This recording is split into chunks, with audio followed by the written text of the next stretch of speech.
मराठ्यांचा इतिहास पुसण्याचा प्रयत्न होतोय आणि महाराष्ट्र शांत कसा? कोणाला घाबरता?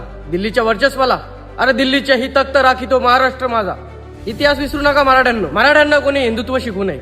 संपूर्ण देश मुस्लिम गुलामगिरीत असताना छत्रपती शिवाजी महाराजांनी हिंदवी स्वराज्य स्थापन केले आणि स्वातंत्र्याची प्रेरणा दिली. मराठ्यांना कोणी राष्ट्रप्रेम शिकू नये. देशावर परकीय संकट असताना सर्व बिलात जाऊन लपले होते, तेव्हा मराठे 1400 किलोमीटर दूर जाऊन देशाच्या रक्षणासाठी पानिपतावर लढले होते. पानिपतावर हरलेले अभिमानाच्या गोष्टी करतात असे हिनवले जाते, तरी आपण शांत. राजपुतांच्या दबावामुळे असं घडतंय, परंतु आपली राजकीय, ऐतिहासिक आणि पारंपरिक मंडळी आंदोलन काय, विरोध पण साधा करत नाही. भारतातील आर्थिकदृष्ट्या सर्वात श्रीमंत असलेले राज्य म्हणजे महाराष्ट्र.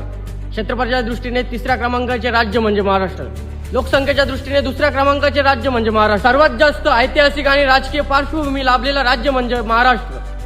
दक्षिण ते उत्तर मराठ्यांशिवाय या देशावर राज्य कोणी केले नाही, ते राज्य म्हणजे महाराष्ट्र. राष्ट्रभक्तीचं उदाहरण म्हणून प्रथम मराठी लोकांकडे बघितलं जातं, ते राज्य म्हणजे महाराष्ट्र. लोकमान्य टिळक, वासुदेव बळवंत फडके, स्वातंत्र्यवीर सावरकर, गोपालकृष्ण गोखले, डॉक्टर बाबासाहेब आंबेडकर, चाफेकर बंधू, अनंत कान्हेरे, सेनापती बापट, सावित्रीबाई फुले, शाहू महाराज, महर्षी धोंडो केशव कर्वे, गोपाळ गणेश आगरकर, विनोबा भावे यांसारखे हजारो माणसे ज्याने देशाला दिली, तो राज्य म्हणजे महाराष्ट्र. स्वतःचा स्वार्थ बाजूला सारून देव, देश आणि धर्मासाठी बलिदान देणाऱ्या शंभूराजांचा राज्य म्हणजे महाराष्ट्र. आणि आज स्वतःच्या अस्तित्वावर आणि अस्मितेवर प्रश्नचिन्ह निर्माण होते आणि आपली माणसे स्वार्थी मनाने दुर्लक्षित करतात, हे बघून मनाला खूप खंत होते.